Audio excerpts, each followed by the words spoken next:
This is insane. I just finished interviewing my newest and arguably most impressive 7-figure success story, AJ. Went from making literally 10K a month as a copywriter to just having his first 100K month in just 7 months. That's 100K profit, by the way. That is 100K cash in bank in just 7 months. And the coolest part is he did all of this without spending 10 years mastering copywriting, without starting an agency, without becoming some copywriting guru selling courses, without even launching his own offer at all. AJ has a very unique and interesting partnership model where he was able to actually partner with one of his clients on a 50-50 profit share model and scale them from 10K a month all the way to over 180K a month. In the interview, AJ reveals the exact foot in the door strategy that he uses to land the client, how he structured and negotiated the deal, and then some of the actual tactical stuff that he used to nearly 20x his client's business. This is honestly stuff that I haven't seen many people in the copywriting world talking about, and it is without a doubt the simplest model that I've ever heard of to make $1 million a year as a copywriter. We go from high level all the way down to the nitty gritty tactics, and it is one of the most insightful and actionable interviews I've ever done. So you can take this model and literally start applying it as soon as today to 10x your copywriting income. The interview is crazy valuable. Mad love to AJ for spilling all the sauce. So show him some love, drop a like, drop a sub, and let's get into it. AJ, the man, the myth, the legend. This is a very, very exciting interview. Last time we caught up, you were doing 10K a month. And this was, I think, like 6 months ago. You went radio silent, didn't hear from you for, 4, 5, 6 months. And then all of a sudden you pop up in the chat. AJ just casually drops in there like, hey, what's up? Did 100K last month. Profit. Life's good. Peace. And then you just smoke bomb out of there. So man, there's a lot of ground to cover here. Between the 10K and the 100K, obviously there's a lot that's gone on. And what I think I'm most excited about is you did it without starting an agency, without launching your own offer. This is all done without like starting a big high level complex business, hiring a bunch of team members, right, in a traditional way that people would actually scale to 100K. So what I think is super cool is that you did all of this with just this simple partnership model and essentially partnering with someone else's business, helping them grow and scale, and then taking 50% of the profits. That is correct. Beautiful.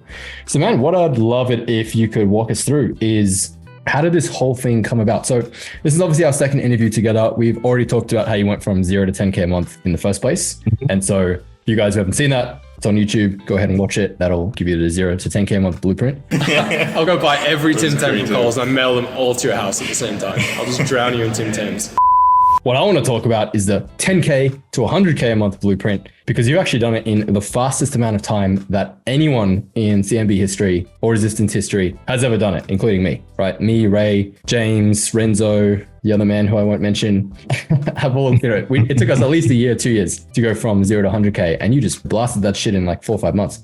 So fill us in, man. How did this opportunity come about in the first place? I want to talk about how you structured the deal, and then we'll get into the mechanics later of how you actually like scaled this guy up. So firstly, before we get into that, let me just ask, what is the life like of someone pulling in $100,000 a month profit? Let's start there. Let's start with the good stuff. You mentioned before we were talking about a lot of travel and all that sort of thing. So what kind of like gateways has it opened up? Like how's life for you now from 10K to 100K a month? I think it brings back to what I saw with your Instagram, Sean. Like I think in 2019, when you just hit that 10K a month and then you started traveling all around, it's like every week, different city, a little bit like that, a little bit like that.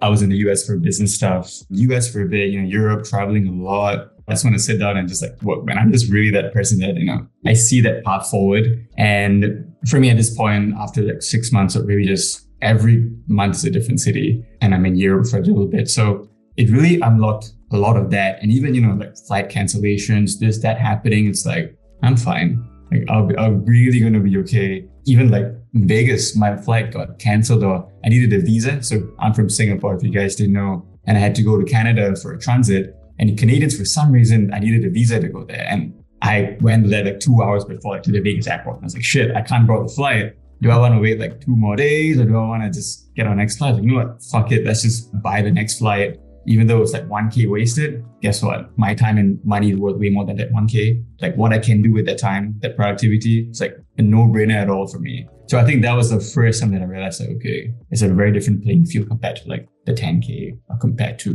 being just like, an employee. This is a completely different level because your time and your focus is the most important thing. Yeah.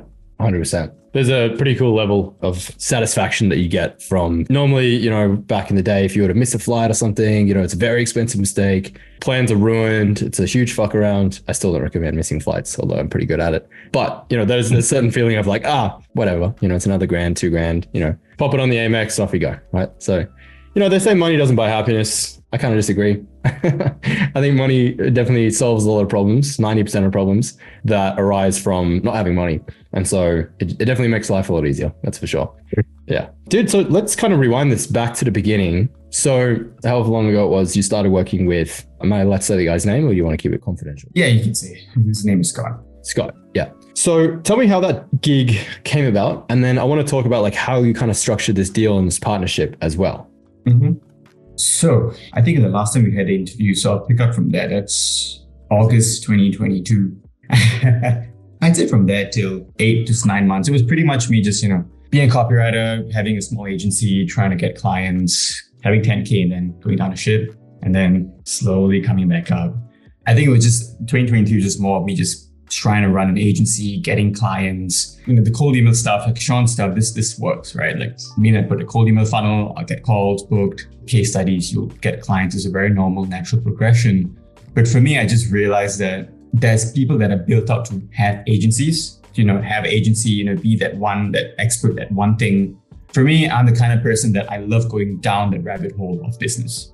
Like I love tinkering around with the marketing, leads, sales, where is this coming in? Like that's not a copywriter stick. That's not just email copywriting. That's not just Facebook ads. That's like being the CMO, like a chief marketer. And I just even with my clients, I was giving them like 100 different ideas. Like I would stay up till like midnight thinking about ideas and writing them down and sending it to them. And they're like, oh my God, I'm so excited. It's something I realized that as an agency, I just didn't like that. I didn't like having my hands spread in like 5 different pies. I just wanted one pie or like one hole and that being like 100 meters deep and going all the way through.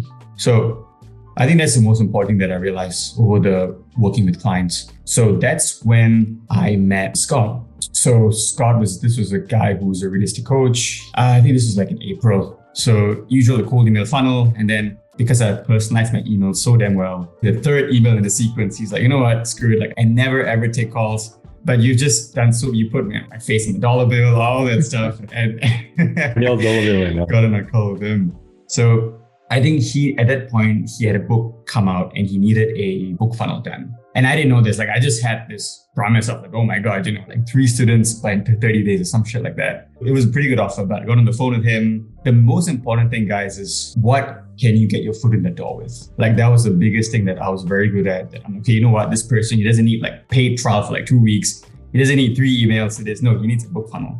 Let me just sell him that. So book funnel, I think it was like 2 or 3K I charged him. And that was like maybe a 2-week project where I got the book funnel done up, got the email sequences done up. I did so much. And this is a guy that for him in his world, when someone charges that amount, like someone charges for book funnel and emails, that's like 20K. That's like 15K.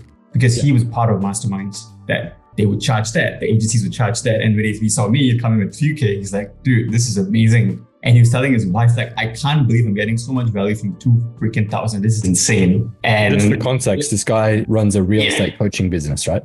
Yes. His main thing is an investor and his coaching thing is a whole side business, complete side business. Right. And this was his side business that you were partnering with? Yes, it was a side business that I was partnering with. So I think he did pretty well at the start. Like he launched it in January 2023. This guy he was running an in-person model for a long time. So for like 6 years, in-person seminars, he would sell like a 60K coaching program, $60,000, mind you. So he do that like twice a year, and like that's with 10 clients, like boom, that's a lot of money. So he did that for like I think 6 years, and then he realized like, man, the money is good, but there's so much pressure to perform for like such high-paying clients that he was like, you know what, let's just switch to online. And then it was the right time, right model, right fit. So that's where I came in, set up a book funnel, and then after that, because I did so well, I was just blown away with value. Like, you know what, let's do something together. And okay, come, let's do the profit share thing. Like I talk a bit more about how I structured that. So profit share, I started that partnership, I think in May. And then from May onwards, I realized like, this is what I want to do. I wanted him to just be a client at first. But then because working with him was so good, like we just gelled perfectly. And like he was the face of the business, I was behind the scenes. That I think in August, 3 months later, I was like, you know what? Like I was making good money with just one freaking client. Even though I had other people around, I had like one client that was doing very well. Let's go all in, screw it. So Flew down to Virginia where he's based and spoke to him. And I was like, you know what, man? Flew to America to meet the guy. Yeah, flew to America. And I was in Australia and I was still in school, by the way. I was actually finishing my degree. So middle of the school term, told all my teachers I'm going to freaking US for the week.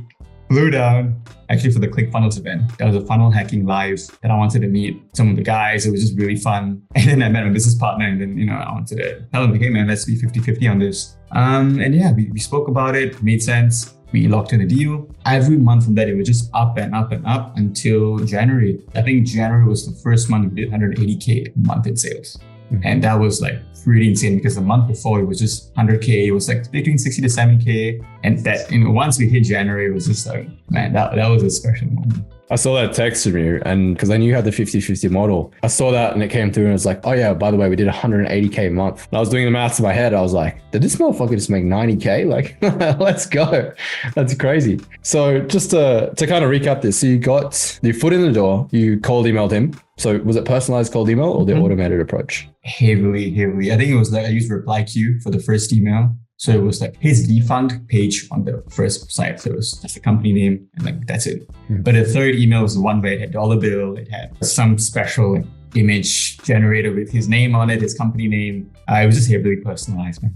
Yeah. So just for context, everyone will know. So reply queue is basically this super savvy, clever, automated Loom software, which essentially you can film one Loom video and it will personalize it to an entire lead list of thousands of people and put their website in the background. It's pretty ninja technology. It's pretty cool stuff, which we cover that in Resistance in CMB as well. But yeah, that's really cool. So you got your foot in the door that way. And your offer to him was, I will make you a book funnel. I think, no, my offer to him was Facebook ads. We're going to run ads to your funnel, we're going to get clients for your Freedom Accelerator course. That was the offer. But then on the call itself, I found out that he had his book and he really needed this done. So on the call, I just switched up and I said, okay, let's do this first and then let's see what happens after. Yeah, right. Because I know you were doing ads before. That was your primary service. That's how you went to 10K a month. Ads and emails. Yeah, ads and emails. And then after you got on the call, you were like, oh, this guy's a book. Probably would make sense if we launched some ads for your book, right? And this was around the time we were getting to Alan Sultanich's stuff, right? With the automatic clients model. Yeah, the funny thing is, right as I found out about how the AC funnel was made, the book, that was exactly when I started the partnership. So 2 months before I was creating the book funnel. Yeah, so you kind of see how the dots would connect and you're like, I can see how I would apply this model perfectly to your business and we can blow this thing up. Yeah, exactly. Book recommendation, by the way, for everyone watching, Automatic Clients, Alan Sultanich and Robert Neoclaus. Without a doubt, the most valuable PDF on the internet that I've discovered so far. I literally have paid 60K for masterminds and got less value from what's in this PDF. So you can buy the book, it's like $29 or find the PDF somehow. But yeah, shout out to Alan, dude's a genius. It's an incredible model. So I want to talk about Alan as well and his kind of role in all of this. So you read the book, right? And so obviously that talks about how to create a self-liquidating offer, in most cases, a book funnel. And the general idea is that if we can break even on the front end, we can spend $100 on Facebook ads and we can get someone to buy our book, for $9. But obviously with the order bumps, with the upsells, if we can get that average order value to $100, it means we're acquiring customers for free. And then we can grow an email list for free. Not just that, but also it's an email list full of buyers, which is much better than an email list full of freebie seekers who might have, downloaded a free lead magnet like what I have, right? So that's kind of the whole model, the whole idea. And then obviously once they're already customers, we nurture them over time through email, and then we can sell them our higher ticket stuff down the line. So I know you're in Alan's mastermind, all that sort of stuff as well. Is that where you kind of learned most of the stuff that's not in the book to make this actually happen? Or was everything just like from the book? Dude, the thing about the best kind of books there are is all the concepts are laid out. The foundation of how it works is laid out. How to implement it is where you join the mastermind, is where you learn about from him. This is like the deep level things of why it makes sense. So I'm looking at the book and I'm like, man, because every chapter in the mastermind has like 3-hour calls on it, on like deep level. What is the psychology behind this? Why does it make sense? How to have it fit your niche? So there are things like that I learned, that I implemented. So it's more the technicals around the concepts in the book. Yeah. And this is NHP Plus or Fast Forward? NHP. So NHP Plus is the basic tier, and then Fast Forward is the tier where you can actually call with you directly. You can send like fast feedbacks where like you talk to him about it, like in this Discord chat. He directly gives you feedback on your stuff. Yeah. So that's the one that you joined? So I joined that in November last year. But for the first 4 months, I was in just the basic tier. So the basic tier already, I was consuming the content. And I actually didn't build the AC book for this guy, for Scott. I built a free plus shipping because that's what he wanted. Right. So free plus shipping. It was even a different funnel. And because I didn't know who the hell Albert was, I was like, who the hell is this guy? I read the book. I still didn't know much about him to like really implement his way of thinking into the funnel. So that's where over the few months, you listen to some of the calls, man, the genius, implement it slowly. And then November was when I was like, screw it, let's go all in this. And really started to just dial up implementing everything from like the funnel, from the upsells, the upsell to making it like a self-liquidating funnel. And then from the funnel to actually closing to the booked call and then closing, nurturing. There's all these little steps that he teaches you how to do it that I really got from being part of the mastermind. Gotcha. Cool. Well, there you go. There's a free testimonial and a shout out for Alan. So knows his stuff. Awesome. So that's kind of how you got your foot in the door. You get on the call, you discover, hey, actually this guy might need a book funnel. Pitch him, $3K, I'll build the whole thing for you, which to him was a bargain. I think you did probably undercharge for that. Just being transparent, I have paid $50,000 to have a book funnel built one time. That was also to have the book written for me as well, although I ended up rewriting the entire book anyway, so it didn't matter. But yeah, so definitely could have charged more. But as someone in the chat just said, you could kind of view that as opposed as a loss leader, foot in the door, whatever. The point is it established a working relationship, and then obviously it's paid off pretty well for you since then. So how did that negotiation go? Like, I want to hear more about that conversation. So he invites you to Virginia. You're like, yeah, let's meet up and talk about possibilities, what we can do with you with this book funnel. Was there any pushback on the 50-50, or was he pretty fair with that? So the numbers, obviously, I'm not going to give the real numbers. It's going to be skewed, but just for the sake, let's say when I first started working with him after the book funnel, I was like, okay, man, obviously we'll work together. I want to grow a business. Let's have it such that I get a profit share. At that time, his backend course was 2.5K USD. And I was like, okay, you know what? I'll get, somewhere between 15 to 20% of the course sales. Like whatever you do, I get 15% of the course sales. And then I'll just do everything. Like I will be the one generating the leads, doing all that stuff, because this is a one-man business. Like he really just him and his wife, and then I came in. So that's where I was like, well, let's do a profit share. And then just whatever upside, you gain the upside and I gain the upside, to win-win. So we ran that model for about, I think, somewhere between 3 to 4 months. And this is like, the business was doing like 12K a month when I first came in. Like it was very consistent. You're seeing like nothing. And then we started getting the book funnel, started running ads. I think we did like 40K or 50K. And then I was like, just write like 60s. I just remember doing the accounting. And then I was like 60, 70, 80. And then I flew over to Virginia. So you know what, like I'm just going to go all in. And I basically stopped working with the other clients that I was with. And I just went all in with this guy. So that's why I flew down. So I think the main thing for him was, and my partnership, is that it is 50-50 after a certain point. So for example, it's maybe, let's say 50K in profit to his name or 100K in revenue. And then after that, it's 50-50. So that's how we structured it. So let's say for namesake, let's say 50K in profit. So after that, once everything's paid off expenses, if there's 100K left over, then it's 50-50 split. Right. Okay. So it was basically like flat retainer of like 2-3K or something a month. And then everything. Zero retainer.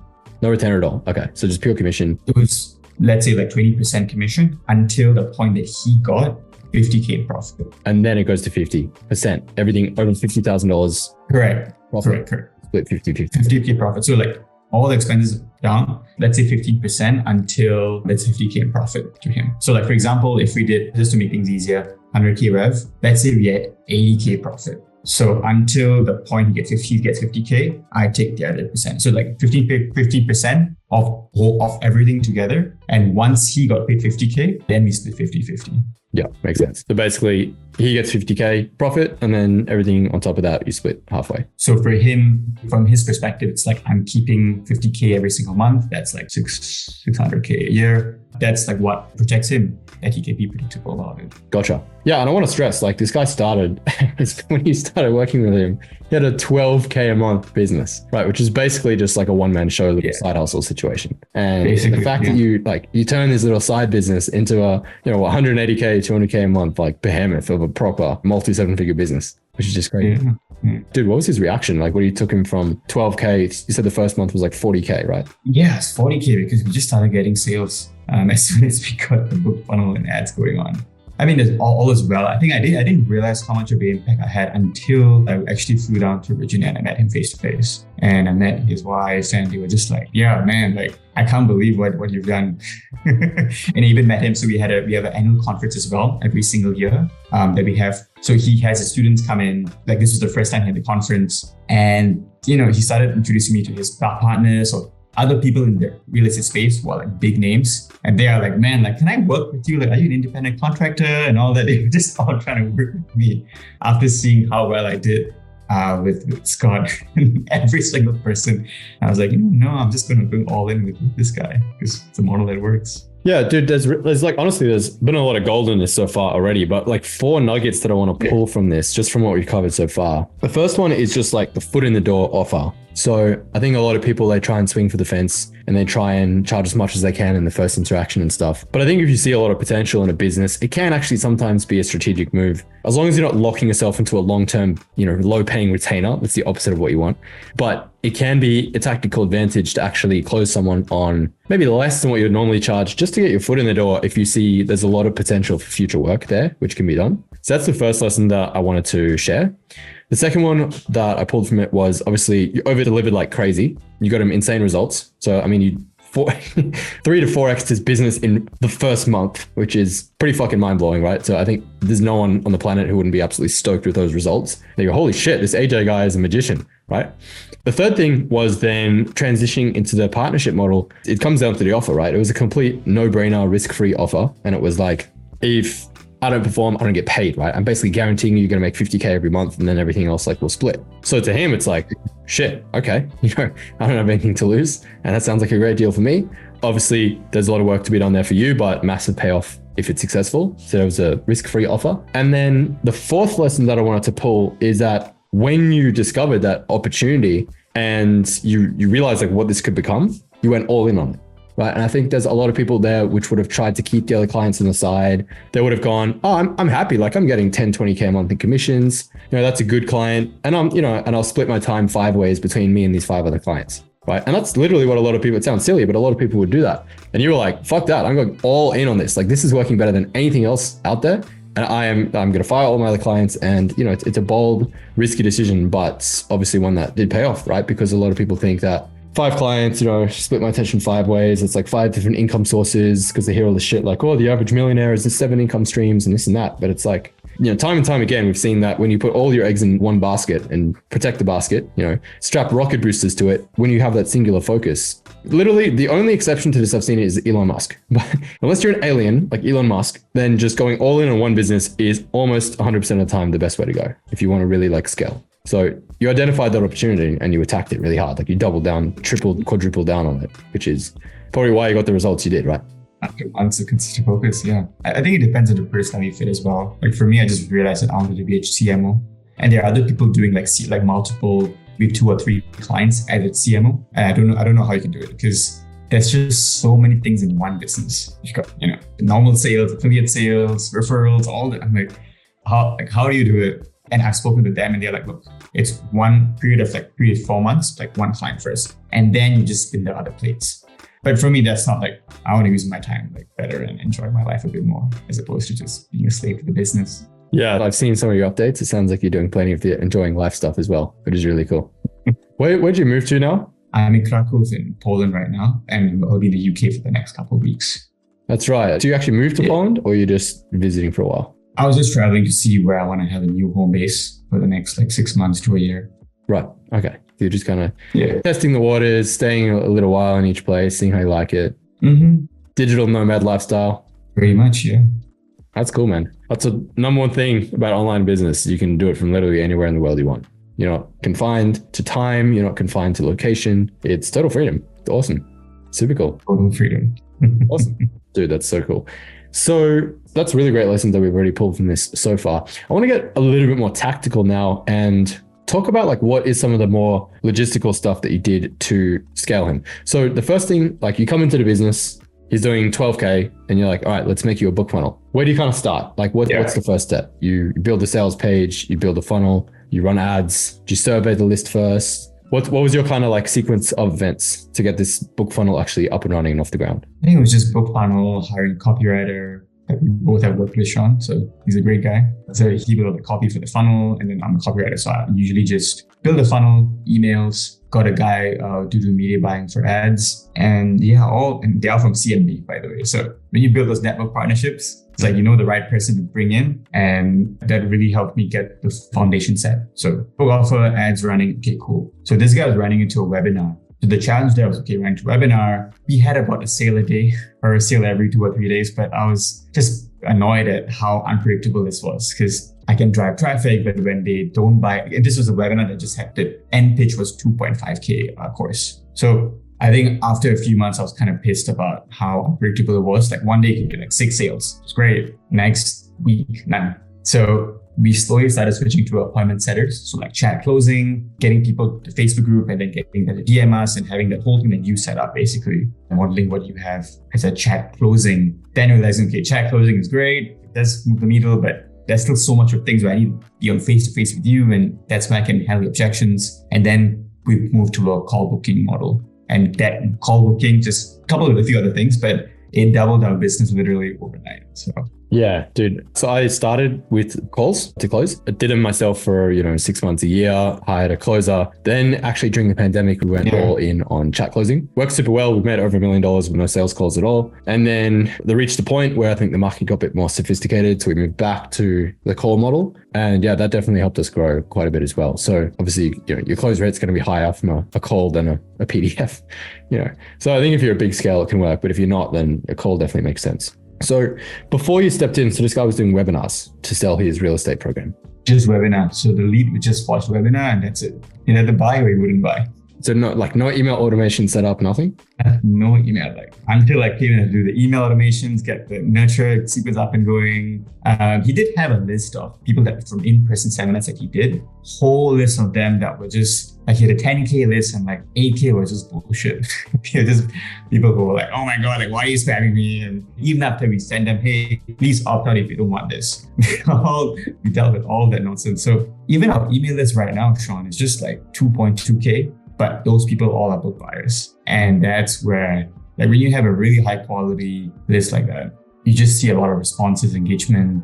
You can see where the needle is at for all these leads. Like I see the person reply, oh yeah, he has a money objection because he went on a call 2 weeks ago, got to wait like a month before he gets in. So you kind of see where the needle is for every single person. And for me, that's the most important thing. Like, where is the lead at in the sales cycle? Yeah, it's a night and day difference, man. I mean, having a list of freebie seekers who just wanted some, free report or something versus people who actually bought something from you, right? There's an established financial relationship there already. And so it's like, there's buyers and then there's non-buyers, right? Some people will just never buy anything from anyone. So it's like these people have proven that they're actually willing to whip out their card and buy. And then obviously if you provide them with tons more value, 10 times, 100 times than what they paid for the book, free bonuses, courses, whatever, then they're like, holy crap. I got all this for $9, $27, $50, whatever. Of course they're gonna be more clients to buy more stuff from you in the future. And the back end sales are just a joke. It's like the sales call is basically just a formality, right? People are just like, shit, what else you got? I'll buy it. So yeah, the model, it's huge. That's part of why I'm so excited to finally launch my book funnel next month, because I literally wrote a book. I finished it 3 years ago. I never got around to building the sales funnel, launching the ads, the emails. It was like just too much work.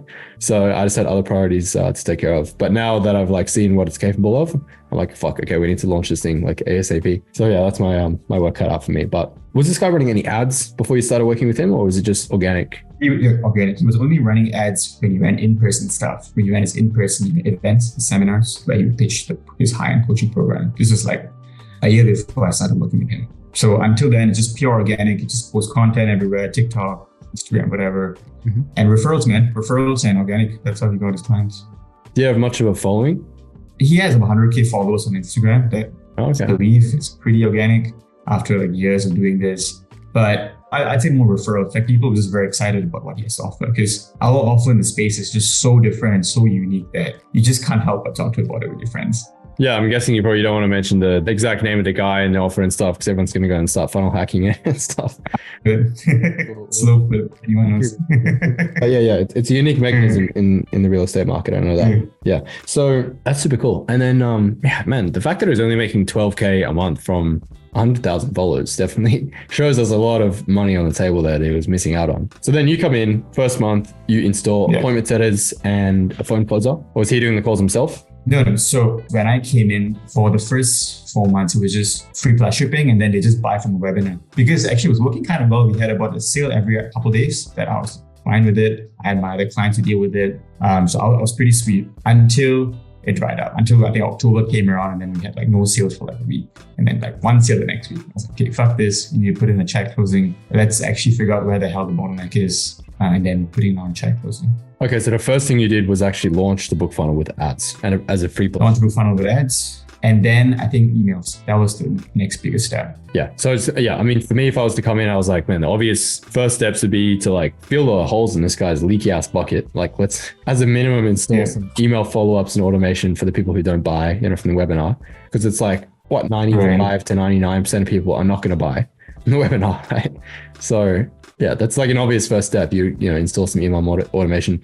Taki actually has this really interesting model he calls the webinar that doesn't matter. And one of the guys, John Logar, one of the high level guys in Taki Moore's mastermind, super cool. He runs like a $3 million business with just him and a VA. And he does like one live webinar a week, but he calls it the webinar that doesn't matter because like everyone knows, this is a sophisticated market. Like people know what a webinar is. It's an hour to 3 hour long sales pitch, right? With maybe a little bit of value in there, but not really that much. And then they just pitch you. So most people, they're not going to show up. The registration rate's low. The show up rate's really low. The buy rate is low. Everything's low, right? It's like a lot of work for not that great results. And so what he figured out is like, man, most people actually don't buy from the webinar because if you think about it, like your ideal customers, the people who you actually want as clients, right? If they actually have money, it means they're busy, either working a job, running a business, doing something. The kind of person that has 2.5K to drop on a program, it's probably doesn't have fucking 3 hours to sit there and watch a webinar. Who does? Broke people with no job, no money, no business. So he was like, yeah, the people who actually end up buying don't typically watch it live because they don't have time, but it doesn't mean they're not interested in the offer. So what he would do is he would actually put together a sequence after the webinar, which kind of recapped everything in like maybe like a 5-minute Loom video or something. And then it was just like, if you want in, here's the details. And he quickly realized basically 80% of his sales came from that post, follow-up sequence. So eventually he just started skipping the webinar altogether. And he would like show up maybe for 45 minutes, teach stuff, and then just leave. And then it was all about like the email sequences that went afterwards. So yeah, definitely to me, like if I was to come in for a business like this, like that's absolutely the first thing that I would install. So we got the emails on the back end. And then we launched a free plus shipping book on the front end. And between those two, you were getting book sales every day. And so you went from like an average of one webinar sale a week to like one every second day. Yeah, from what I remember, it was one every second day. And then we had those occasional days with like 3 sales a day, or like once we had 5 sales a day. That was 2.5K. Yes, the 2.5K thing. Yeah. Okay. So that got him to 40K off the bat. So I'm sure he was very, very stoked about that. And yeah, I mean, it's like a course program, so it's pretty scalable, right? It's not much time investment on his part. The only investment from him is just like a weekly call that he does, like maybe Wednesday for like 2 hours, 3 hours, and that's it. And obviously just Monterey School, the platform that we use. As a group call? One weekly group call. Yeah. Yeah, correct. Yeah, not like one-on-one calls. Yeah, so you can scale it like pretty far. Maybe you'd have to have a second call. Basically. If you had like 100 buyers join tomorrow. Cool. Yeah. Okay. So to go from 40 to 180, what were kind of some of the key steps? So you got to 40, you're like, this is starting to dip a little bit. Maybe it's the offer, maybe it's the market, sophisticating offer, saturation, whatever, ad fatigue. You're like, we need to switch things up. So you go and install chat closes, appointment setters, and a phone closing model. And that is sort of what took you to the next level. Chat closing was the one that took us to, back to like 70, 80K one. And then I think right around December, I was like, what, screw it. Like, because my business partner had a big aversion to sales teams because he knows that, the things that they will say that he won't say, or like, how salesy can they be. So I took it to convince him, like, look, like I'm going to be reviewing the calls, just one person. So for the first, I did chat closing first for 2 months, and then started slowly dripping feed the idea of the chat closing, of what's phone closer, and then we onboarded it as phone closer. So the one that moved the needle the most was probably the phone closer. Yeah, 100%. Cool. All right. So that doubled him again to like 70 to 80K just selling the program over the phone, as opposed to webinar. That's a pretty common like post-webinar sequence as well is, hey, you didn't have time to watch the webinar. If you want to book in a call, we'll get you all the details here. And then you book calls that way. And then the people who don't show up for the calls, you can send them a PDF offer or something like that. It's just optimizing the whole like back-end webinar funnel. So that's cool. So that got him to 80. And then what was kind of like some of the key steps that you took to go from 80 to 180? Because that's still a hell of an increase. And I think for me anyway, like I know if everyone plateaus at different points. I plateaued for a long, long time. At first, it was about 25, 30K a month where I just couldn't like break through this plateau for months. Then I skyrocketed straight past that and then went straight to 80K a month. And then I was stuck at 80K a month for like a year or 2 years. And then I blasted straight past that. And now we're at like 150K a month or something. So, those numbers are going to be different for everyone. But what did you kind of do to get through that second plateau of around 80 a month? I think this is where the mastermind Al's thing came in, and I learned it's a few key things. So from the moment they got the book, our front end funnel, we made it completely AC. So completely more, it was an ebook. So the people that started coming in were not free plus shipping guys. It weren't people who were all free. They were people who actually bought the book. They also bought our upsell one. So when you have a front end funnel that's very action oriented, that you get the book, let's actually take action from our upsells and as well as from our post-book email sequence. Like it's an 8-step sequence that we have that was not just passive, but action-oriented. It was okay, this is homework, this is what you got to do. And when they want to book a call as well, it's not them booking a call, but that's also the whole process is moving them towards momentum. It's moving them towards taking more action. That's, I think, the biggest thing that changed. Is that our source of leads changed from like people who are like free to like people who actually, I know this is value, I'm going to get it. And we had a quiz funnel going up as well. So our call booking application was in the form of a quiz funnel where the form itself, there was maybe like 8 questions, but it was made in a way that at first it was more like, hey, like why you want to do this? Like what dream you want to have? And then later on in the application, it was like more like pain. It was like, hey, why didn't you do this ASAP? Like what, like one of the questions we asked was, if I don't achieve my passive income goal, I would feel, and then the options would be like horrified at my retirement, my family wouldn't have a good future, that my children won't have college income, like something like that. And then really could put them into an identity of like, I need to take action right now, or like ASAP, and really feeling the pain of their current actions right now. So those things all together made them a great lead for the sales call. So that's why in our first month, we had a 50% close rate. Like I even shared this with you, Sean. I shared the screenshot with you and you're like, wait, he had 100 calls this month and he had 52 sales. That what? And then like, yeah, man, that's the power of getting good lead before the sales call. 100%. Yeah, it's a night and day difference, man. Yeah, I mean, so our internal close rate is about 65%, which is, shout out to Ben. He's just a fucking weapon. He's like the lowest pressure, most like calming, relaxing, like demeanor. It's just a really chill British guy. Man, that guy could like sweet talk fucking anyone to do anything in the most like low pressure way. He's the best. But yeah, we tried for a while to do this, like, what's the guy's name? Kybacks, like whole model, which is basically like this ad to complete cold traffic straight to a book a call funnel and then straight to try and sell them this high ticket thing. And in theory, I was like, there's no way that could ever possibly work. And then so James Conti in CMB, one of our 7-figure success story guys, he texted me one day and he was like, dude, we just launched this funnel. We're doing like 20 grand a day. Like you need to try this. So I just stopped everything, like stayed up all night, wrote the VSL, filmed it, like got it launched. And Ben just fucking hated me. Like my closer hated me for so long. He was like, dude, these leads suck. It was like, they know nothing about you. They don't know what copywriting is. They don't know you from a bar of soap. And it's such an uphill battle to try and like, first you have to like educate them on like, what even is copywriting? Like why you should even care to learn it? Why should you even, learn it from me? Why should you trust me? It's just every hurdle you can possibly have. And then they're like, oh, cool. Yeah. Thanks for the information. And let me go think about it. So yeah, I was like, fuck, okay, maybe not the best. So yeah, it's an absolute night and day difference when you have your quality leads who actually, one, they've bought something, so they've proven that they're buyers, but then 2, you actually have a relationship of like KLT built, that you have that know, like, and trust factor from having provided them value in the first place. And they can see, because there's 2 things there, right? There's 2 really powerful forces at play. The first one is authority. So they're like, okay, this guy actually knows his stuff. He's teaching me very valuable, useful, actionable insights that I can go and use and actually make money with. So I can tell he knows his shit, number 1. And then number 2, the reciprocity factor, which can't be ignored, because it's like, wow, this guy gave me like genuinely $5,000, $10,000, $20,000 of value for $50. Right. And it's like, I feel indebted towards him. It's like, if he has anything else, I'll buy it just out of feeling like I owe him one, So both those factors really go a long way towards that super high close rate on the back end, as you've seen. Exactly. Cool. So you launched the ads, that got you 40. You did the sales, that got you to 80 with the closer and all that. What were the next steps, just to recap? Emails, chat closing, getting people in the Facebook group. And then I started running like different promotions as well. So like we had our upsell one is this starter kit. It's a $197 contracts, templates, documents, all that fun stuff. Like basically Alan's, I think, and automatic clients, I think the first upsell is a templates, contracts, all that stuff. Same model here. And I try to make that as like a Christmas promotion sale, like standalone. Hey guys, let's do this. I released that in Christmas actually, in Christmas and Black Friday. I think we charged, how much did we charge? It was either $197 or $297. And we did that and we sold, I think we had like 200 sales over that weekend. And I think doing that before I got into phone closer was the best because that made the leads super high quality. That they had all these things, they had all these contracts, all these templates, but they didn't know how to find the deal. They had all these fears. They want to talk about their own situation with someone. So that's why even the demand for a closer was really what made me get a closer. The demand for like, hey guys, can I talk to someone on your team? Like they were asking to get closed on the freaking phone. Yeah. And then I was like, you know what? I need a closer.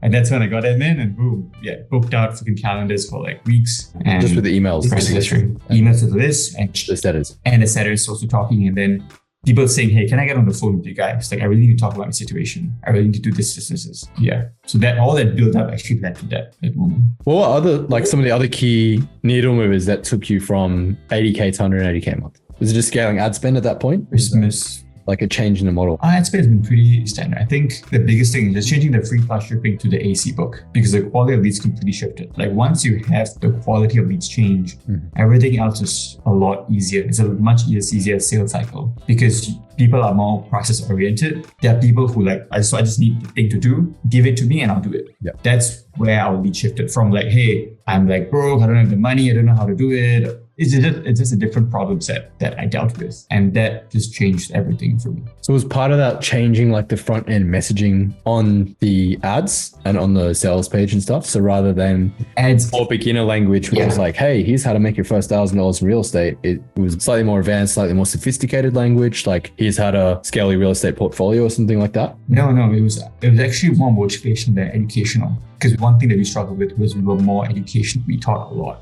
Even our sales page and ads, but when we switched it to being more outcome oriented, like what is the real outcome they want to get? Okay, they want a retirement for their kids. They want to have generational wealth. So a few things like that. Then we switched our ads. Our CPA was a lot lower. Everything changed from that. I mean, we made it more outcome oriented, right? In depth, we speak to what they have in their minds as opposed to what they want to hear. We give them what they need to hear in the course. But what they want to hear up until then, we need to speak in their language. And that's what changed for me. When I have the ads, the front end funnel, the emails, even the chat closing to some extent, more like, hey, why do you want to achieve this? And then qualifying them there. So very outcome oriented, very motivational oriented. Yeah. So the primary ads you were running, you said it was a quiz funnel, right? Quiz funnel only the call booking. No, the ads was to the AC book. Sorry, yeah, to the book, right? Yeah, of course. Then you have your upsells, etc. And then after, sort of like in the membership area or something in the emails, then there's a quiz funnel like. The form, book a call form is in the format of a quiz funnel. Yeah, I can even share that if need be. Yeah, that's cool. Let's talk a little more strategic with the actual book funnel to come up with the upsells and the downsells and all that stuff, which obviously, like, you know, for anyone who's not familiar with the whole idea behind this, getting those upsells dialed in, the order bumps, you know, that is the secret sauce to making the whole thing work. You know, any dummy can launch a book funnel. To launch a profitable book funnel where you can actually break even or even turn a profit on the front end is tricky. And the biggest needle mover for that by far is the first upsell. So how did you kind of come up with what that upsell was? Did you test a bunch of stuff or did you kind of just like nail it from the get-go? I think we saw it from the demand that people had. So upsell, so first one, the book, audiobook is a bump, but upsell one, I think it was pretty obvious that people needed contracts, templates, documents, and checklists. So I had a number of things that people would need to get their first investment property. Like, okay, I need to see whether that house is livable. Like, it's all these things where we had it in our course already and I can give it to them. It's things that they have it in their hands and then, okay, I have all this, but I don't know how to do it. But there's something else blocking me. So that's where I wanted the leads to be. So I think that wasn't too hard. Like the messaging changed slightly, but the product was still the same. And then upsell 2 was like a case study of one of our best students ever. Like how him actually recording, how did I find the deal? How did I find the homes? Like him and Scott like together in the same room, and then this guy like screen sharing, okay, how he looks for the deals in Facebook Marketplace. So the pricing is what I tinkered around with. So like upsell 2, 197, upsell 3 was 47. But the important thing was that the stats all lined up. So like 20% of people who bought the book, they actually bought the 197 starter kit, and 10% actually bought freaking upsell 2. And then upsell 3 was just the webinar. For people interested, okay, just watch the webinar, get more educated, and then book all with us. Yeah. So that's how I found the structure. Yeah, okay. So you have the 9, well, like I'm guessing around $10 book. Now it's $18. 18. Cool. High ticket. Yeah, so $18 book. And then you have audiobook, audio bump for $15, $20. $10. $99.95. Yeah. $9. Okay, so pretty easy. One click upsell there. I've actually had audio bumps for $100 and I've had a 50% take rate on it, which is pretty interesting. So you could try that. So then upsell 1, you said you had a 20% take rate, and that was the starter pack template kit. So that was kind of like between 20 to 30. Yeah. 20, 30. Yeah. So it's kind of like, here's all the contracts, templates, all the problems that you're going to have, which are going to take you ages to figure out. Here's just, done for you templates. Top markets to invest in. Yeah. So even for you, be like top niches to do it in. This is a whole list of proven, tested, and then case studies for each niche. Stuff like that. So it's like a whole template pack full of contracts, templates for all the things in the book. Yeah. Everything you need for your first deal. So if someone were to just do this on their own and they had the right mindset and all that, they could theoretically do it. So that's what I wanted to structure it for. Yeah, that's good. Yeah. I mean, because as we know, pretty much the most proven upsells of all time, which just work again and again and again, it's either more of the same, which is more for physical products like supplements. And then when it comes to info products like this, it's pretty much just anything that will help you get the primary result faster. So that's usually checklists, templates, done for you scripts, pretty much anything that's like just makes it more done for you, right? So that's always going to work super well. And then your second upsell was, remind me again? Second upsell was, we called it like 70K a month business secrets. And this is one of our top students. That's right. Yeah. And what was the pricing on that? You said 97, 57? 47. I wanted to make it really cheap so that it was like 197, and it said like, if you said no to that, and if you were thinking, if you were kind of sold at 197 but you didn't buy, you would buy the third one. And we had a lot of people. We actually had a 30% take rate on our OTO too. So people would skip the first upsell and they would buy that one. Interesting. Yeah. Normally it's way higher on the first one and way less on the second one.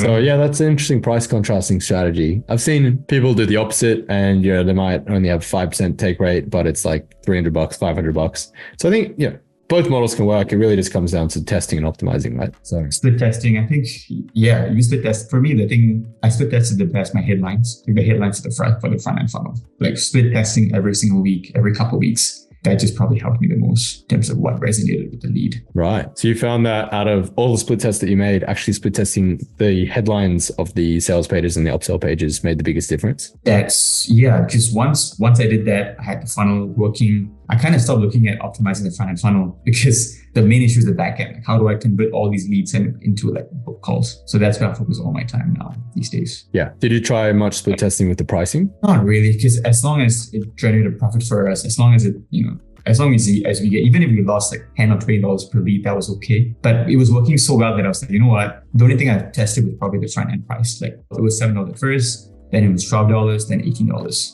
And every time I increased the price, I had a better lead. I had better leads and more sales. And I was like, okay.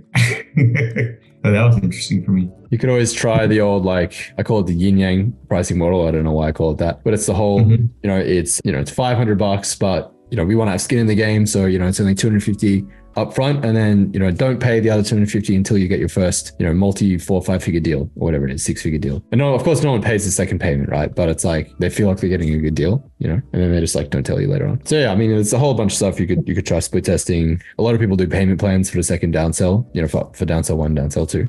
Have you tried that as well? I mean, you probably have that in place. I just got someone to do the operation side of things. So I'm going to have her do like downsell 1, downsell 2. So I don't have any downsells going on right now.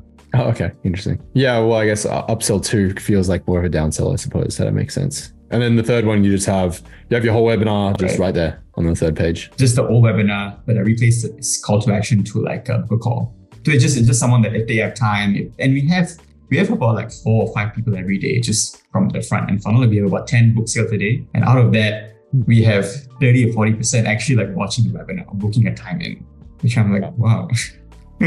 That's insane. Wow. So from only 10 book sales a day, you're getting like 3-4 booked calls a day. So 3-4 people who watch the webinar. From book calls, obviously is lower and it depends on my chat closer. So it's not from the webinar itself, it's from when they go join our Facebook group, when they DM us, that's where we Yeah, started. so most of the calls booked don't come from the webinar, but it's the back end stuff. Yeah. All right. And so then what's your ad spend to get the 10 book buys a day, like $1,000 a day or something? I think at this point it's like 20K a month. It's between 16 and 20K. So what's the math of that? 16 Less than a month. So it's like 500, 600 a day. something like that. So I think 600 a day. That's pretty low. Is there any reason you haven't like 10x that? I think I wanted, because we had a bit of, last couple of weeks have been a bit brutal in the front end. So we were losing about $30 per lead. I was like, okay, you know what, that's 9K a month we're losing. Even though it's paying off, I kind of want to see, I want to get better ads first and have that number equalize a bit more. I think 10, 20 is okay, but 40 was a bit too much. So we had to change a few ads. Like I had to change, the ads were a bit stale and the ads were running for like 4 months. It's just getting beats until the last month. It was like, okay, kind of shit. And that's when we switched things over. Yeah, right. Yeah. Yeah, dude. I think honestly, from the outside looking in anyway, I think the biggest thing you could probably optimize is that first upsell. Like if you can try and get that to 40 or 50% take rate instead of 30, you know, like a lot of people focus on, let's try and get my ad costs down. But it's like, if you can, the old quote, you know, Dan Kennedy, person who can pay the most to acquire a customer is always going to dominate the market. So if you can just get more from each customer, having that upsell dialed in, I think usually that 40% is pretty much like the holy grail, or like at least like a really solid benchmark to aim for. So that's probably like the first thing that I'd work on. I mean, and when you add those downsells in, bit of email automation, some more like abandoned cart sequences, that sort of thing, you know, exit pop-ups, all that sort of shit, which you probably already have. Just dialing all that in. Yeah, of course. More of a difference than the front end ads. But yeah, for sure, dude, if you can get that to break even, then holy crap, man, this thing could be $1 million a month funnel like overnight. Scale, man. I'm curious, Sean, for your upsell one, what's the price point you're thinking of? It's probably 197 as well. And it's going to be, again, email swipes, templates, that sort of thing. Upsell too. I haven't thought about it yet. I'm still thinking. But yeah. So yeah, dude, huge opportunity ahead for this. I'm really, really stoked to see where you can take this. I mean, you've come so far already with it. So I think it's really, really cool. And then just to kind of finish up. So you said in January, I think you did a one-time promo or something, which is what brought it over 200K. And that's when you had your first 100K month. Was January this year? January this year. So we had an in-person conference that we sold our mastermind to. So in-person conference, we had over 200 students all come down, fly over all of the US, come down to Virginia Beach, and we sold this mastermind at the summit itself. So it was 10K upfront and then 997 a month. From there, I think we cut the price to 497 a month, but that's the price. So 10K and then 497 a month after that. So that's when that combined with like the core sales that we did, that got me to my first 100K in terms of pure profit. So you had a 50-50 split on that as well? Yeah. So the whole thing, the deal stayed the same. So like,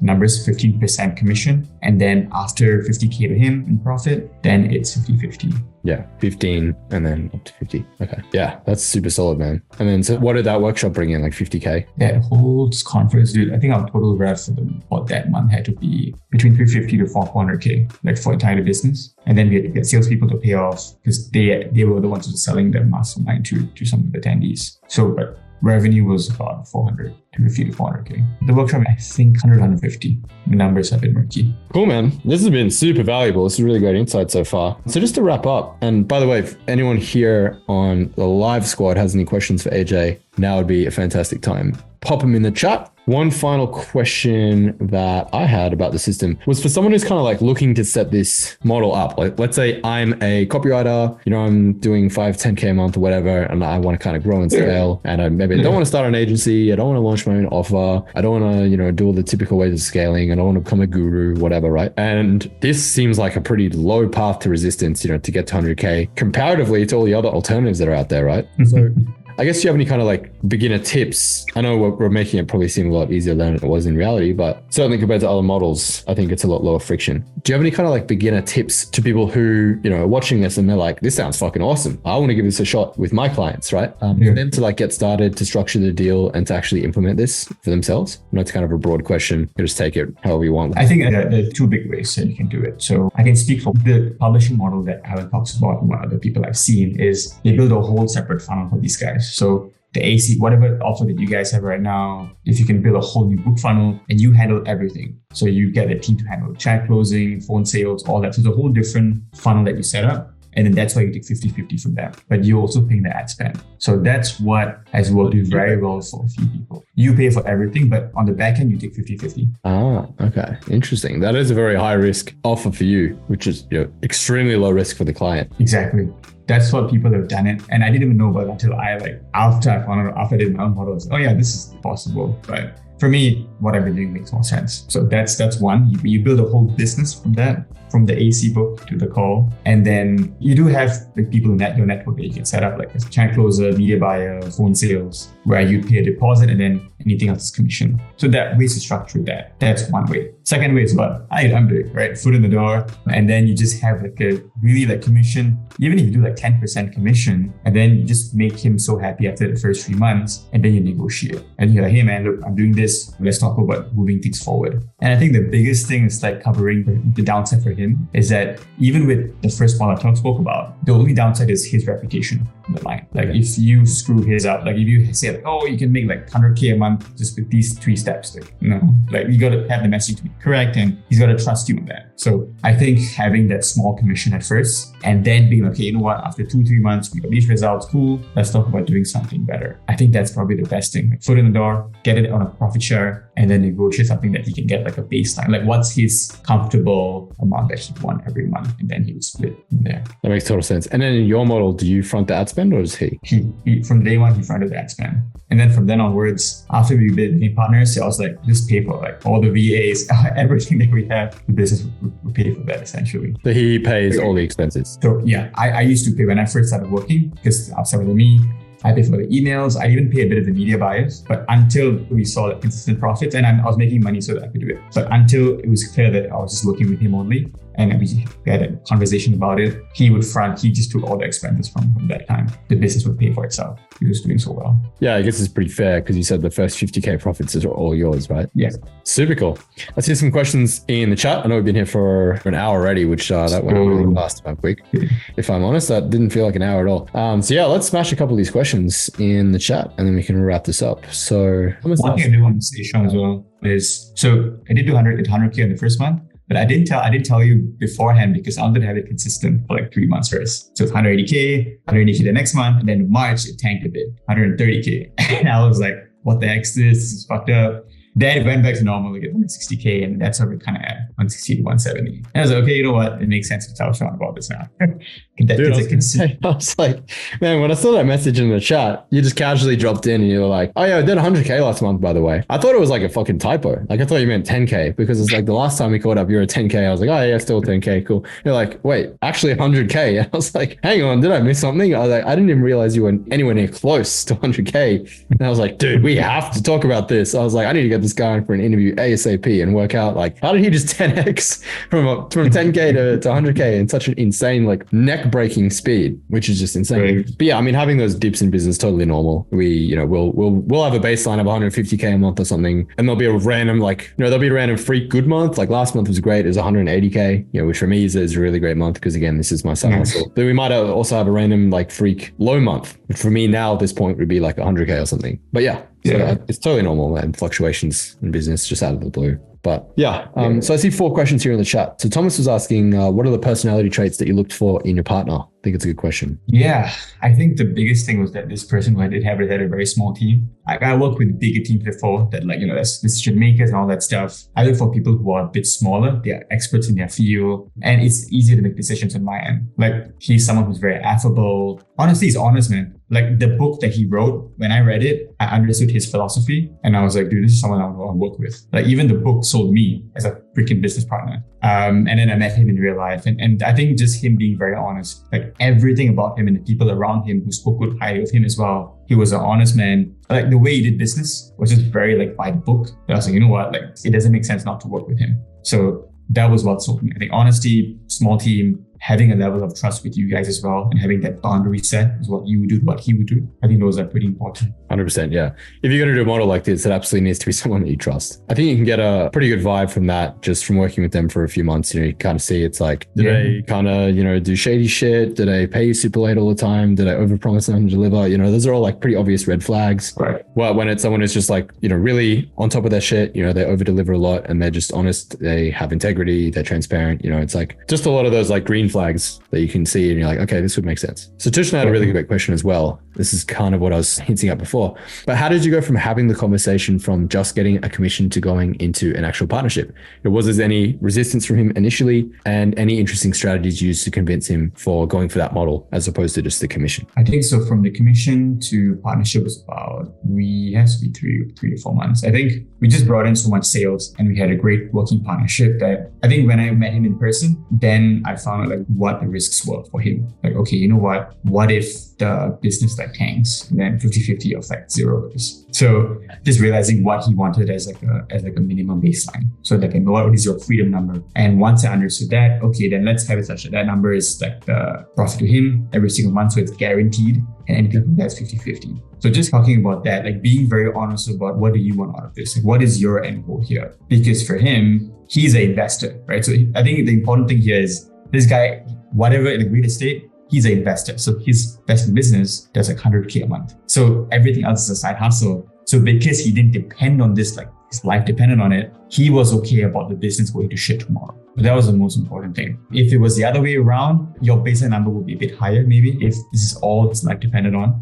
So I just really, the main thing is just be very clear about what he thinks his risks are and how he looks at you. Like, what is his trust with you? Like, really discern that. And I think meeting him in person was the best thing I did. It's huge. Yeah. It's actually kind of funny. It's a recurring thing that we did an interview with Ray, right? And he famously literally flew from Melbourne to Brisbane to have lunch with Wade. Right. So Wade, who's like a multimillionaire serial entrepreneur friend of mine, said he was looking for a copywriter, and I referred him to about 3 people just in group messenger. And, you know, one of them replied, said, hey, let's get on a call and stuff. The other one did the same thing. And then Ray was like, when are you free? Let's grab lunch. And literally flew to a different city to like have lunch with the guy for an hour and then flew back. Right. So like getting that face-to-face time, you know, it's absolutely priceless. There's only so much you can do through, you know, through email, through, you know, online. You can foster somewhat of a relationship, but it's never the same as if you can actually meet people face-to-face. It's infinitely more powerful. Good old school networking, you know. A couple more questions. So Gabe said, do you think knowing media buying is necessary to pull out these types of deals? No. I mean, even though I ran a media buying agency beforehand, I think if you have a good media buying in place, just hire someone, or the guys from CMB, like I work with Michael Kennedy, for example, great media buying agency. If you have those partners in place, as long as you understand what these buckets are and you understand how they work, that's all that matters. Like, I think one of the biggest reasons I succeeded at this is because I did every single like part of the business. I was doing that at one point. Like, I was a copywriter. I was an email copywriter. I was a media guy. I actually even did phone sales for a mastermind 2 years ago. So because I understood all of that, when I came into this, I knew exactly where different pieces fit together. So it is good, and you should have it, but you don't need it. You can just easily outsource it. And as long as you have a good idea of what to tweak and what to feedback on, and even with your person you want to do a publishing model with, having him in the loop at all times is super important. Like, hey guys, weekly report, this is what we did. This is what the ads did, and just having those numbers, that's going to make his life so much easier, and the trust with you will grow. So those are my quick 2 thoughts. Yeah. If you're a total beginner, would you say you're much better off like building the skills for a year, learning emails, learning media buying, learning how to run ads, learning all the basics of digital marketing before trying to attempt a model like this? 100%. That's what James did. Like, from what I know, James was doing all of that, and then he did his own thing, right? Yeah. I mean, obviously for a model like this, you know, you do need to grow the person's business. And so you need to kind of know what you're doing. I think definitely, like, you know, it's a skill acquisition. It's a step that you can't just kind of gloss over, you know? Yeah. And then when it comes to learning media buying, do you have any recommendations, resources, courses, books, trainings that you went through, like to learn that, all that sort of stuff? Running ads specifically. I think with running ads, I think having consulting calls, like if you worked in a business and you had an email copywriter, you're like, hey man, let me take a look at your ads real quick, write a few ads. Whoever clients you have with your current skill set, like get into how they are doing it. Like, the best way to learn is not in course. It's actually seeing how they're being run. But theory-wise, I learned a lot of this stuff from Alan as well. The way the best ads in the world were structured, the way it's more motivational, less educational. Yeah, so that's where I learned from my ads. But before that, I think just speaking with different media buying agencies, like that's the best way. Like, actually maybe getting on a call with them and seeing how they're doing it, because they are doing things right now. And if you take it from a theory course, there's only so much that they can teach you. Yeah, for sure. Yeah, I mean, obviously we have a decent amount of ads training in Resistance from myself, from Michael, who Jay mentioned earlier. But yeah, the best way to learn for sure is just going into a business that's already successfully doing it and looking at the ads manager and like understanding, like seeing real world, you know, applications of it. So that's where the foot in the door thing is so important, because it's like, if you guys can just get any paying clients at all, even if it's $500 a month or $1,000 a month, or, you know, a few $100 here and there or something, you actually have a working relationship with a real client, and then you can go in and learn all these skills. And it's why I think freelancing, especially copywriting, is such a tremendous way to build your business acumen and build your skills to be able to launch your own successful business one day, because it gives you those core foundational skills, right? And you get to actually work with businesses who are already successful. And so you can learn, you get to see behind the scenes, peek behind the curtains, you see what they're already doing, you see the ads they're running, you see the products they're launching, you see the whole funnel from top to bottom, all the back end stuff that normally you can never see, right? And yeah, that's definitely the best way to learn. I think even media buying as a whole, for me, it's not the highest ROI skill at the end of the day. Like copy is still 100% the best, because what makes the ad work is not the media buying. It's the ad copy. It's the way the video is structured. It's the way you tell the guy to record it. Like there's a few nuanced things, and getting it edited as well. So those are more higher ROI than the actual media buying, because it's simple to do. It's simple to outsource. The thing that's hard is creating the damn thing, is scripting and making sure it catches, you know, the first few seconds, like how you do that. So those are more important than just media buying. Yeah, I mean, I guess I'd kind of lump that all in under the umbrella of media buying. You know, it's ads in general, which is copy is obviously a huge part of that. The offer is the most important part of it, to be honest. You know, if you're selling Ferrari for $50, you don't even fucking need copy, you just put up an ad, you know. We'll be very skeptical. It's a whole different story. But yeah, so for sure, copywriting is it's king. A couple more questions and then we'll wrap this up, because I've been on here for a while. So Tanner says, I recently signed a 33.3% deal similar to yours. Book, upsell course, and primary course. Products are ready to go, but everything else is up to me to create. What do you recommend for a proper flow and how to get the setters? Should I have a webinar? The main offer is a sales letter I recently wrote. Any suggestions? See, dude, I gotta say that for like the second one, right? Like the second call, I'll go deep on like the mechanics. But as a quick primer, I'll give you, it depends on the course. How much is it? What's the back end looking like? Is it 3K, 5K, 10K, book a call? Yeah, it really depends. I think I need to know the niche you're at, what the offer in the market is, how the leads are being nurtured as well. But I think the main thing is set. I think his main thing is getting the appointment setter up. So how do you get the setters working with agency? I mean, it's a whole new thing. So that's, I'd say the main thing is understand where the first bottleneck is. Like, is the bottleneck from getting guys on the conversation, or getting them on a call, or the call to close? Just identify the main bottleneck, and then from there I can help you more, man. Yeah, it's a pretty broad, open-ended question. Pretty hard to answer that in 30 seconds. So yeah, we'll do a full second deep dive call for Resistance guys on all the mechanical, behind the scenes, secret sauce, technical stuff. The devil's in the details, as you know, right?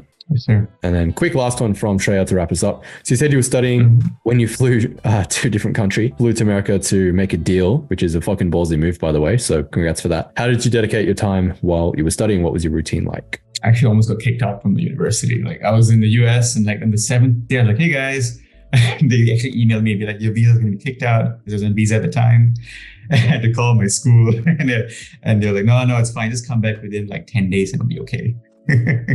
Wow. So it's lucky. But yeah, how to dedicate my time. I think the most important thing is structuring it such that morning was like, I was doing my work from like 6 to like 10, and then school for like a couple hours, 4 hours, and then back to work again. So, and then having gym as well and all that. So the main thing is getting the key business drivers done in the morning. I think for me, if I woke up at like 5, 6 a.m., I sat down and friggin' focused on like 2 big things, boom, I'll be done. So you can get a lot done within like 3 hours. And if you do that over a period of weeks and months, that's where you'll get to where you want to be. So just, I think understanding where are the 80-20 drivers. Like, is it where are the biggest bottlenecks in the business? For me, and I just all in on that. Like I didn't give a shit about anything else. And I also work on Saturdays and off Sundays. So I think just understanding which season you're at, that for me is the biggest thing. And then optimizing all my time for that, and then having breaks every couple of weeks, just to like recenter yourself. Solid advice. Pretty much the same story for me. I don't really have much else to add to that. Are you still in university? Out of curiosity? What's your job? No, I graduated like last year. Actually, the moment I graduated, the next month, 100K. I'm guessing you're probably not planning on using the degree very much. No. All right, that was fun. Time to go off and become an accountant now. No, and 70K a year. My graduate ceremony was like a week ago, and I said to my parents, like, nah, I'm going to Europe instead of going to my sector. There you go. Better use of time. Yeah, I would say so. You got for a Euro summer, There's nowhere I'd rather be in July. All right, sir. Awesome, dude. This was freaking awesome. Really, really valuable stuff, man. And I appreciate you taking the time, really breaking it all down into, minute details. I try and squeeze a lot of numbers and specific questions out of you because I think, the devil's in the details, as we know. And so like knowing all the granular details, like how you structured the deal, what were the price points, upsells, downsells, deal structure, the back end, the front end, the ads, all that stuff is, I think this is honestly like, not that I'm going to, but like we could probably sell this as like a program or something because it's like people could take the insights from this and million%, like you guys can all go off and implement these deals, whether it's with existing clients, past clients, or future clients. Putting deals together like this, it's like you only need one home run and you're off to the races. Who knows, you could be the next 100K a month success story. No agency, no offer, no business, nothing crazy. Just piggybacking off someone else's already existing business. I think it's absolutely brilliant and it's one of the best models I've ever seen. So hats off to you, AJ, for your success. And I know this is just the beginning. I'm looking forward to doing a third follow-up interview when you crack 200K, 500K, $1 million a month, because I think there's no limit on what you can do with this. Thank you, Sean. Appreciate you, man. I think one thing I'll say wrapping up is build a good team. Like I think right from 10K to 100K, you need a good team and you need to start realizing what you are very good at and outsource everything else. Like that's the biggest thing I did. Like my team members are solid people that I screen for and I they are giving ideas. Like they are the ones staying up at night thinking, okay, how do I do this better? How do I convince this prospect? When you have that right team in place, it makes your life a lot easier. So that's one thing that I really did that I'm thanking my team for all my success. Can't stress that enough. All I'll say is I won't name names, but I fired 2 underperforming team members, actually 3 underperforming team members a couple of months ago, and we nearly doubled our business the very next month. So team's kind of important, having the right people in the right seats.